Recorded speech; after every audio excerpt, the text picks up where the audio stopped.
YouTubers have a lot of unconventional problems. If you're a YouTuber or a YouTuber's friend, it's not uncommon to hear about them talk about how their videos have been demonetized and whatnot. But that stuff's boring for non-YouTubers, so instead I'm gonna talk about some other problems that I have. Also, yes, I did change my stills again because I hate the old ones. The only consistency I'll have on my channel is inconsistency. Do you know how hard it is to talk? I guess it's easier now that I have some basic knowledge of like editing audio and an actually good microphone, but I don't think anyone realizes how painful it is to record your stupid audio. Back when I only had a pair of Apple earbuds in my phone to record, I would have to sit at my computer for an hour to edit out all my breathing. You seriously don't realize how loud you breathe until you've recorded your first audio and listen to every 5 to 10 seconds. Over time, I've developed like softer breathing for when I'm recording audio. It's still noticeable sometimes, but a lot less, so I can get away with not editing it out when it does happen. I feel like this is something more competent commentators don't have to deal with because they know how to use their software to edit out their breathing automatically. But speaking of audio software, fuck the hell do you use Audacity? I've had this problem for forever. I have no fucking clue how to use any sort of audio program, and believe me, it is not for a lack of trying. I would do the same audio editing process every time. And this is either magic or a curse, but every time the process finishes, I either get alright sounding audio, or audio that sounds like it's been recorded on a $2 microphone in a fucking cave. I've looked through so many different tutorials on how to get your audio to record or sound better, but none of them work. Oh, you want to amplify your audio without it clipping? We'll give you 0.0001 raise of a decibel. Take it or leave it. Oh, you want to normalize your audio?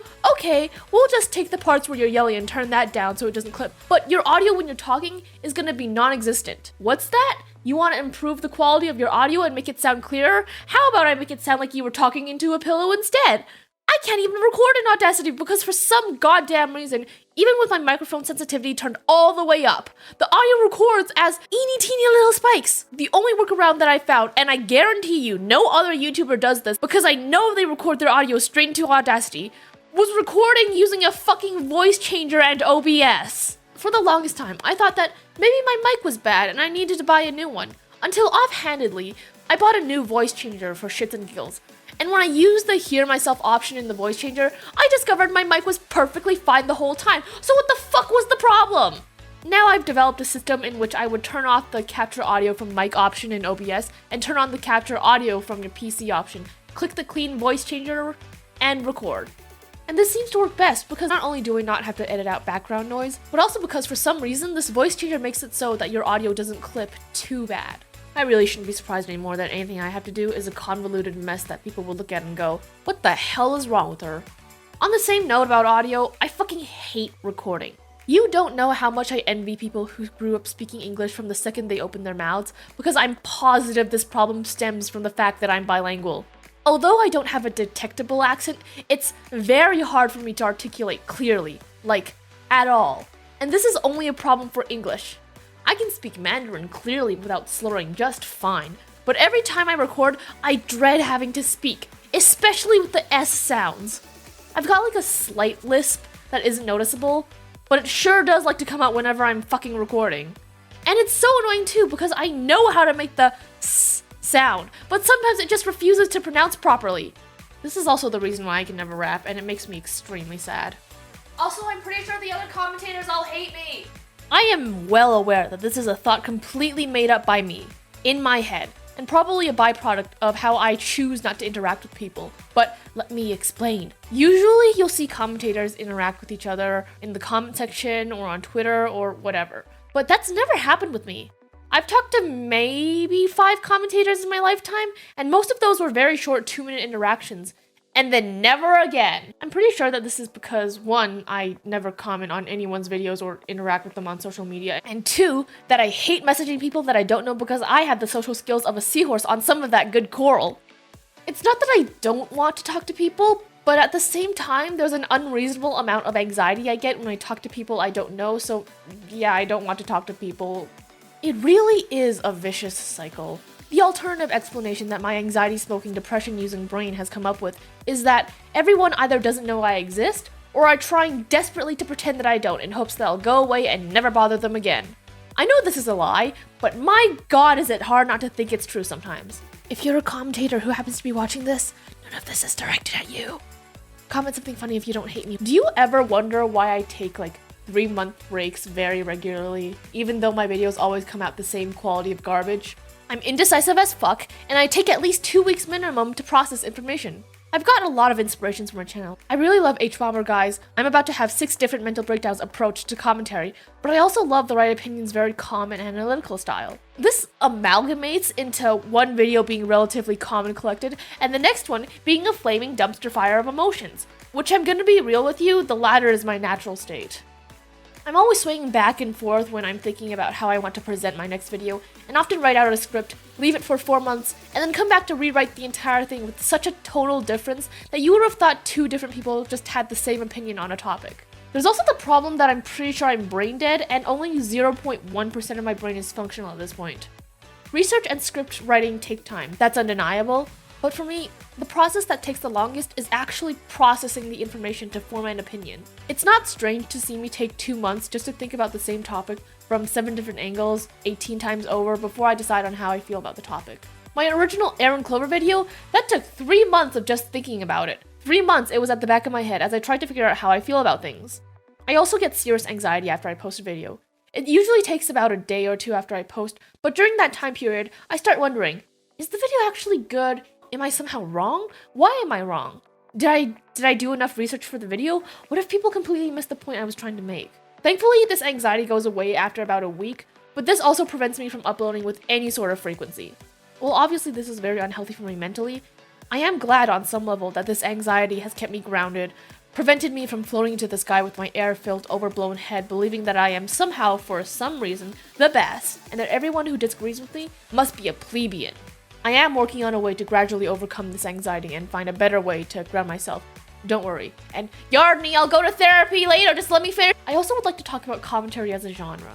To me, commentary has always been about sharing your opinion or commenting on any given topic. A byproduct of this genre would be that the people listening may change their opinion to reflect yours if they agree with you. I don't know when the shift started or if it's mostly the commentators who have this opinion or the community, but it seems like people have begun to believe that the goal of commentary videos is to change the viewer's mind on any given topic.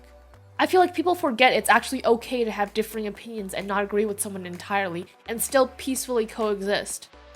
The culture really seems to be us versus them, and I find that disheartening. If you don't agree with me completely, then you must be on the bad side, which is the wrong side. My videos have always been about me giving my thoughts and opinions on situations. There are plenty of people who disagree with me, and that's perfectly normal. You don't have to agree with me, and my videos aren't there to make you agree. Similarly, if you don't like X piece of media, then you must also by extension hate me because I like that piece of media. Which, no, that's boiling the human mind down to an almost insulting degree. I'm gonna say it now, I fucking hate Genshin Impact, which is a topic I might make a video about later, but a lot, and I mean a lot of my friends love Genshin. Does that mean I hate my friends now? No. In the same vein, I'm not gonna be opposed to you existing because you like Genshin or Gacha Life or whatever. But also, Genshin is a garbage game that I think should be burnt out. And yeah, I think that's all my problems I have with being a commentator. I might make a part 2 if I somehow accumulate more problems that are worth their own video. And let me know if you enjoy me complaining about things, because depending on your answer, I will complain about more topics. Also, join my Patreon to vote for the next video or suggest video ideas. Please, I need money for uni. You all know this video isn't over though, because baby, we got a new drawing tablet! By a long shot, this is my favorite tablet that Gawan has sent me. As usual, we're going to be starting with the chaotic unboxing section.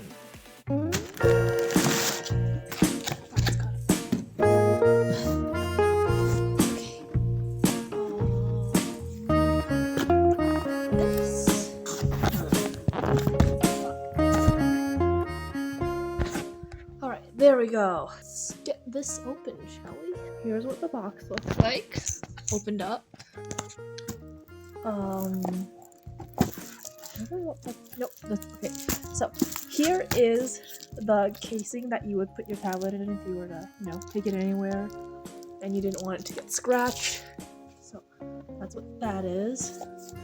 Then, of course, there's the actual tablet itself. And then we've got the stand, my beloved.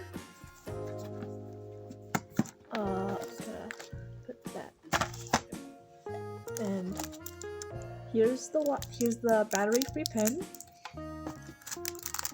The glove along with the manual, and it looks like this is a cleaning cloth over here. That's the actual glove. Some wires, more wires. The pen stand. This is actually very important. And what's this? I think this is a charger or.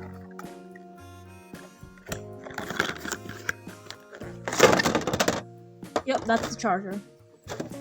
Alright, let's just go ahead and unwrap all this and try and set it up. So the PD156 Pro isn't as big as the last tablet they sent me, which I'm actually glad for because not everyone is going to have a desk big enough for that chungus of a tablet. The PD156 Pro has a 15.6-inch fully laminated screen, a battery-free pen, 10 express keys, 8,192 levels of pen pressure, and a stand. Wait, no! They changed the stand! Galmon stands, my beloved, where have you gone? Why have you been replaced with this? I'm sure the idea of a stand that you screw onto your tablet isn't appealing to look at, but guys, you don't understand how integral the original Galmon stands were. They offered such a wide variety of angles. I haven't seen any other tablet stand offer it. And it was honestly my favorite thing about Galmon tablets. I guess the trade-off was worth it though, because this tablet is also special in another way. Any screen tablet user will know that you have a power cord that you need to use to power the tablet. But guess what? You don't need that for this tablet, which completely fucking blew my mind when I found out. While I was setting up the tablet, I thought I noticed a suspicious amount of cables, but thought nothing of it. At this point, I already had experience setting up 3 other screen tablets, so I thought I could just skip the manual and roll right into setting the tablet up. I was wrong. I needed the manual. Read your manuals, kids. It'll save you so much time and fried brain cells. While I was hooking up the tablet, I noticed there were 2 sets of cables, and if the one place I was supposed to plug these cables has already been taken up by this cord, then where the fuck am I supposed to put these other cables? So, crawling pathetically back to the tablet manual, I found out that there are actually 2 options to set this tablet up. You can either use the singular USB HDMI cord to connect your tablet with your computer, or you can use the standard set of cords with the power supply to connect to your computer. A lot of people only have 2 working electrical sockets at their desk, and that's usually taken up by your computer charging cord and a light for your desk. But with this magical new technology that Galmon has blessed us with, we no longer have to have migraines over sacrificing our desk lamp for our tablet. This is a literal godsend! That also means this screen tablet is far more portable than any other screen tablet I've tried, which, in hindsight now, it makes sense why they ditched the original stand. The tablet operates perfectly smoothly, although I'm not sure why it has such a hard time picking up Sci 1 as a drawing program, but not Sci 2. Other than that minor hiccup, this is by far my favorite tablet. The express keys all have these little indents so you know which one you're pressing, so for you little gremlins who like to stay up until 3 AM drawing, you'll be able to use this tablet without using your eyes to see. In the dark. Not the tablet screen that glows. You know what? You get my point. It's a highly flexible, portable tablet that gives you high performance at an almost insultingly low price, especially with the discount you get using the links in the description. You can get 10% off the tablet if you buy this tablet from the links in the description. And of course, as always, there are a multitude of other tablets you can get if the price of the PD156 Pro is too high for you. Thank you guys for witnessing my descent into madness, and I will see you all in the next one, whenever that may be. Bye!